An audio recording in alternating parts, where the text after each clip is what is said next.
पता है, आज ना मैं आपको एक एडवाइस देता हूँ, आप ना नोट डाउन कर लेना, जो आपके काम भी आ सकती है।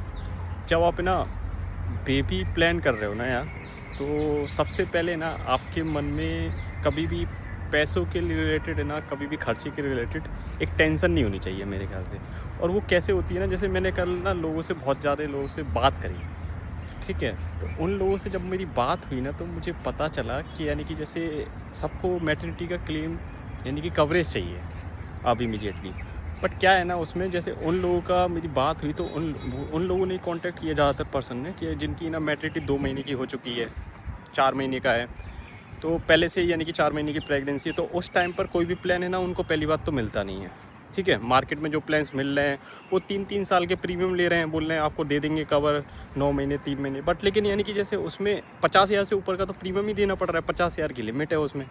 तो आप ये सोचो कि एक चीज़ अगर आप प्लानिंग के साथ करते पहले से, तो जैसे ही आपने शादी करी, तो शादी के बाद ही आपको ये सारी चीज़ें सोच समझ के करनी चाहिए हमें। जैसे ही हमारी शादी हुई है, तो उसके 2 साल के अंदर अंदर हमें एक कवरेज मिल सकता है। जैसे बहुत सारे वेटिंग पीरियड होता है इतना लिमिटेड, कि 2 साल का वेटिंग पीरियड वाले में हमें फ़ायदा भी हो सकता है। बहुत सारे प्लान्स हैं मार्केट में अवेलेबल। तो हम एक प्लानिंग के साथ अगर अभी चलेंगे, जिसमें हमने प्लान किया कि हमें इतने टाइम के बाद हमें बेबी प्लान करना है, या ये सारी चीज़ें हैं, टर्म इंश्योरेंस या इन्वेस्टमेंट, सारी चीज़ें, तो एक प्लानिंग के हिसाब से चलेंगे तो सारी चीज़ें सही हैं। बट इमीडिएटली हमें एक अर्जेंट उस पर हमने सोचा, जैसे मान चलो अभी, जैसे कल से जब से बात मैंने आपको सिनेरियो बताया ना, उनको 2 महीने की प्लान, तो उस केस में कुछ नहीं हो सकता।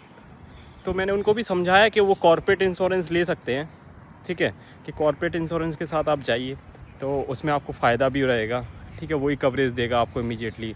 उसके अलावा तो यानी कि जैसे जो प्लान्स हैं, वो तो उससे ज़्यादा पैसा हमारा चला ही जाएगा, और लिमिटेशंस भी हैं उस प्लान्स में।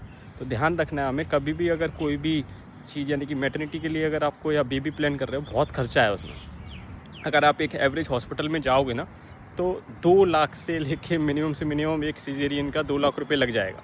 और बच्चे का भी अगर कभी एडमिशन हुआ, अगर कुछ भी रहा है न्यूबॉर्न बेबी का, तो 1 से 2 लाख रुपए वो भी लग सकते हैं। ट्विंस में अलग केसेस है, बहुत ज़्यादा भी हो सकता है। तो बहुत सारी चीज़ें तो ध्यान रखना है। तो अगर कोई भी अगर दिक्कत हो, कुछ भी क्वेरी हो, तो आप मुझे मैसेज कर सकते हैं, डीएम कर सकते हैं। Thank you.